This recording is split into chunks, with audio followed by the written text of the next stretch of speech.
Here are some incredible YouTube advice from very successful YouTubers. The first tip actually kind of is before you even get started, I would encourage people, you got to just start messy. You know, you actually really have to start before you're ready. I found that before you get tactical, you have to kind of get past yourself and just punch fear in the face, punch perfectionism in the face, and press record. You may not even have the tip number one is clarity. You might not have clarity yet, but I'd encourage you to start anyways. You learn by doing. You know, you have a couple mistakes first before you start to get results. So just start, assuming you already kind of have that courage, you already have maybe a few videos out, or you've committed to this process. Yeah, the first tip would be clarity. And I would say this, if I was starting over, I would choose a clear, proven, and profitable niche. So what I mean by that is that I would want a really clear niche. I'd want a proven niche, one that is known to have an audience, and then one that could be profitable because I believe you need money for the mission. So personally, I would actually, one example of a channel I'd start if I started all over would be based on like biohacking and neurotropics, which this is kind of the connection of something I'm passionate about, something that there's a lot of profitable products in, something that I research. So I'd encourage people, ask yourself, what do you research? What are you continuously curious about? What do you spend your money on? What do you geek out about? And so I follow kind of the biohacking, Dave Asprey, bulletproof coffee, neurotropics are like these different, not really brain drugs, but brain vitamins to try to optimize your focus and all those types of things. And so that's actually something I geek out on. And so I'd be choosing a niche that's not only solid, there's a good base of people that are interested in that, and that's a proven kind of, if you will, market, but it also has a bright future. People are getting more and more into it. So instead of choosing a niche, say about like typewriters, those are not on the way in, those are on the way out, or they're already gone. You want to kind of get in front of a wave. And so biohacking and neurotropics just continue to grow. So that's kind of an example of what I would do if I was starting from scratch. If you, especially if you have 0 videos on your channel,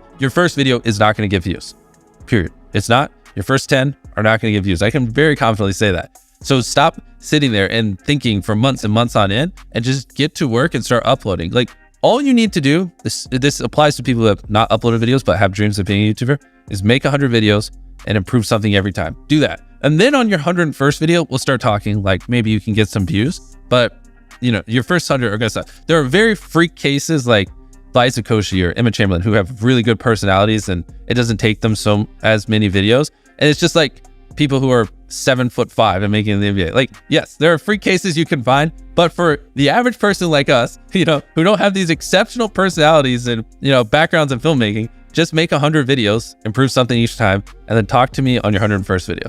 Well, the improve something each time is the tricky one. How do you improve something each time? The second one, just, I don't know, put more effort into the script. The third one, try to learn a new editing trick. The fourth one, try to figure out a way that you can have better inflections in your voice. The fifth one, try to, you know, study a new thumbnail tip and implement it. The sixth one, try to figure out a new title. There's infinite ways. That's the beauty of content creation online. There's literally infinite ways, from the coloring to the frame rate, to the editing, to the filming, to the production, to the jokes, to the pacing, to every little thing can be improved, and they can never not be improved. There's literally no such thing as a perfect video. Don't really worry about what your niche is. Like, people get hung up on this, like, I don't know what to make videos about. It would be like a writer saying, I don't know what to write about, therefore I'm not going to write. Or like an artist saying, I don't know what my masterpiece is going to be, therefore I'm not going to hold a paintbrush. It's totally okay for your niche to emerge over time.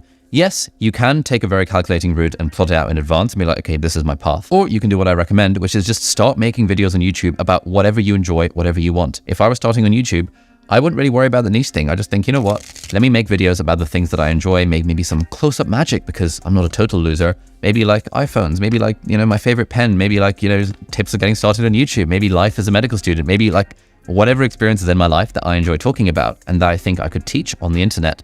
That is the stuff I would start making videos about. And over time, as you start making videos about things that you enjoy, the audience starts to resonate with some of those things. And so your niche ends up emerging over time. I never thought I would be a productivity YouTuber, but I seem to have become a productivity YouTuber because that niche just sort of emerged over time. It was not forward planned in advance. And so if you've got a lot of interest, if you've got a lot of things you're interested in, or even if you don't know what to talk about on YouTube, just start making stuff and you will figure it out. Don't be one of those writers who says, I don't know what my bestseller book is going to be about, therefore I'm not going to write a single word. It's the same with YouTube. Who cares if you don't know what your niche is? Your niche will change over time. I started off making videos for medical school applicants. I now no longer care about medical school applicants in terms of making videos. And therefore it just sort of changes over time. So don't worry about it. Don't overthink it. Just make the videos that you enjoy at the start. On that note of like deciding what videos to make, how much are you good? How much does it play on your mind of, oh, I know if I make this sort of video, it'll get this many views, versus more like, I feel like making this video because I feel like it. And sort of that, to me, that's always felt like a bit of a spectrum of like doing things because I feel like it versus doing things because I know they'll perform well.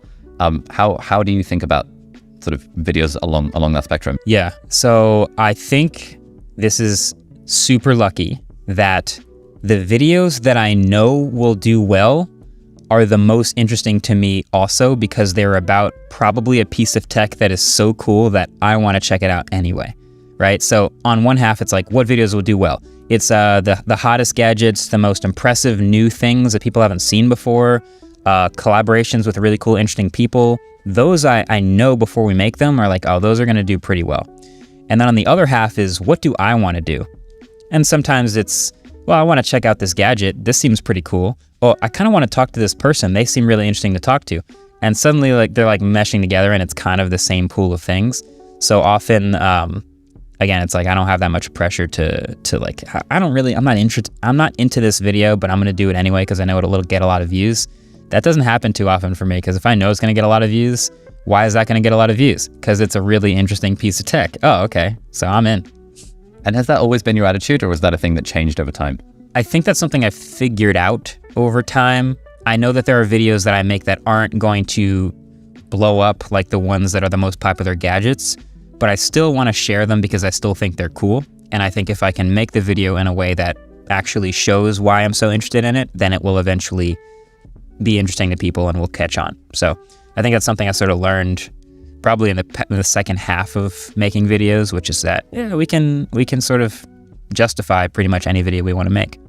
There's such a tendency, especially in a world where you're able to count your views in real time, that if it doesn't work today, it's never going to work. And, you know, like I talked to Jimmy, mrbeast, about this a lot. And that guy spent 7 years making videos before he had one that broke 1,000 views or something extraordinary like that. And now he's doing 1 billion views a month.